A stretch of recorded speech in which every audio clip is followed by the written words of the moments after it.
महापौर महोदया, आपण सिद्धिविनायक मंदिराला विकासासाठी 500 करोड दिले अशी माझी माहिती आहे.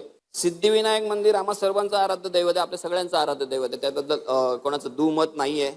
त्यापर्यंत सिद्धिविनायक मंदिराला भाविकांकडून करोडो रुपये मिळतात. मी तिथे मी राहतो तिथे, मला माहिती आहे. जेव्हा सिद्धिविनायक मंदिर असं छोटंसं होतं ना, तिथे बाजूला एक नळ होता. आम्ही समोर त्या ग्राउंडवर खेळायला जायचो आणि तिथे हातपाय धुवायला जायचो. तेव्हापासून मी सिद्धिविनायकाचा भक्त आहे, मला माहिती आहे. नंतर नंतर ते काय वाढत गेलं, कसं वाढत गेलं, सगळ्यांना माहिती आहे. परंतु ज्या मंदिराकडे स्वतःचे करोडो रुपये असताना जे मंदिर अन्य संस्थांना करोडो रुपयाची देणगी देतं, त्या मंदिराला आपण 500 करोड का दिले? कशासाठी दिले? शिवशोभीकरणासाठी. कसलं शिवशोभीकरण? मंदिरा संस्थानाने इनलिगली अख्खाच्या अख्खा रस्ता एन्क्रोच करून घेतलेला आहे. कोर्टाने तसे आदेशही दिलेले आहेत की हे एन्क्रोचमेंट आहे, काढून टाका. पण ठीक आहे, भाविकांच्या भावनेखातर आपण ते काढत नाही आहोत.